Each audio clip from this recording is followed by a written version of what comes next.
Okay, bali, gumawa lang ako ng video para mapaliwanag ko at ma-impart ko sa inyo yung konting knowledge ko para makatulong naman ako sa decision making process ninyo. Kaya, hinati ko siya part 1 and part 2. Yung part 1, I will sound negative pero kailangan hindi kayo ma-discourage kasi word of warning siya pero word of encouragement din siya para ipagpatuloy nyo kasi maganda yung gusto nyo gawin. Gusto ko lang masimulan nyo ng with the proper knowledge. Ngayon, i-discuss ko ngayon, I will be negative. Nasabihin ko na, I will be negative pero I will be positive at the end. I want to be negative in order to be positive. Sabihin, kailangan kong makita, pag may pinapasa akong bagay, kailangan makita ko lahat ng negative para magawa ko ng paraan para maging positive siya. Ayan ang attitude ko. Ngayon, 9 out of 10 na businesses, na mga negosyo, nalulugi in the first year. Totoo to. Napatunayan to sa statistic. Ngayon, 9 out of 10 ulit dun sa mga nag-survive na business in their first year, nalulugi eventually in 5 years. Okay? May explanation dito kasi karamihan ng mga startup business ay startup na mga baguhan. Okay? Ibig sabihin, walang experience, kaya nalulugi. Yung 1 out of 10, ito yung mga negosyo na tinatayo ng mga negosyante na marami ng ibang negosyo. Kaya alam na nilang yung ginagawa nila.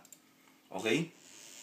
Ngayon, kung continue with your plan, di ba may plano kayo, maganda yung plano ninyo, you're thinking big, ginagamit yung imagination ninyo, pero ang kailangan natin gawin,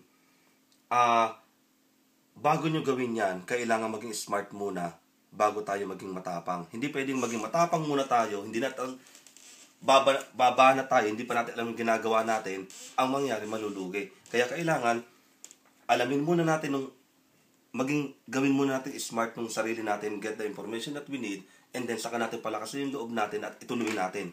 Okay? Ngayon, ano bang kailangan natin consider kung magtatayo tayo ng business? Unang-una, time factor. Kailangan ba ng maraming time para asikasuhin itong business na to? Malamang ba siyang malugi o hindi malugi? High risk or low risk ba ito na business? Okay? Kasi kung kukuha tayo ng high risk na business, ito, okay yan kasi malaki ang return yan. Pero, para yan sa mga mayayaman, para yan sa mga milyonaryo, magtatayo sila ng high risk na business. Pag wala ganito, meron sila 10 milyon. Nung 1 million, igagampo nila para sa high risk na business. Kahit malugi, meron pa silang 9 million. Kung wala tayo sa ganung posisyon, kailangan dun tayo sa low risk na business. Okay? Control and monitoring.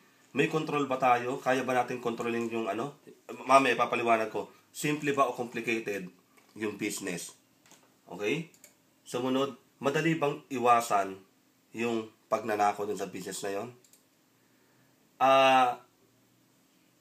Ito bang business na to? I-imagine natin sa rin natin na pinapatakbo na natin to at medyo nagkakaroon ng problema. Ito bang business na to madaling panggalingan ng pag-aaway or disharmony or hindi pagkakaintindihan? Sumunod, napakahalaga yung tanong na to para sa mga marurunong na sa business, return on investment. Kailan babalik? Gaano katagal bago bumalik ang puhunan ko? Para sa akin, minimum at least 20% or a little bit less. Okay? Pero 20% and above ay yung very idea sa akin. Ibig sabihin, within 5 years, at least, yung pinuhunan natin, dapat bumalik. Okay? Ngayon, sabi ni Robert Kiyosaki, isa siyang sikat na author at businessman sa Amerika, if you want to go somewhere, it is best to find someone who has already been there. Kaya ibig sabihin, kung gusto natin pumunta ng Baguio, kailangan magtanong tayo sa taong nagpabalik-balik na sa Baguio, yung nakarating na sa Baguio. Diba? Di tayo magkatanong dun sa taong hindi pa nakakarating doon. Ngayon, ito na yung summary ng diniscuss ko. Okay? Sa property and time factor, 5 minuto a day. Checkin natin yung bangko natin kung nagbayad yung tenant. Okay? 4 times a year, yung letting agent natin, dadalawin yung property para tignan kung napapabayaan ba yung property. Ganun kasimple ang bakery, nung panadero, halos 24 hours nagtatrabaho. Nagagawa ng pandesal sa gabi, magtitinda sa umaga. Water station, siguro 18 hours, 16 hours naka-open yan. dahil nga simple lang, hindi masyadong kumakain ng time yung property, low risk siya. 'Di ba? Yung bakery may uupahan ka, bibili ka ng flour, bibili ka ng mantika, kailangan mong i-manage yung mga nagtitinda, minsan magkakasakit yan, minsan mangungupit yan, 'di ba? Control and monitoring. Kaya ba natin makontrol yung madali bang malaman kung kinukupitan tayo o hindi? Madali bang malaman kung ano yung nangyayari everyday? Baka hindi natin alam, nalulugi na pala ng palugi. Katulad gusto ko example si Auntie Daisy, sorry Auntie Daisy hindi ba, nandun na minsan si Auntie Daisy, pinapatakbo yung negosyo, pero hindi alam na nalulugi na pala. Lalo na kung pinagkatiwala na natin sa iba, sige, itayo mo ko ng bakery. Hindi ba?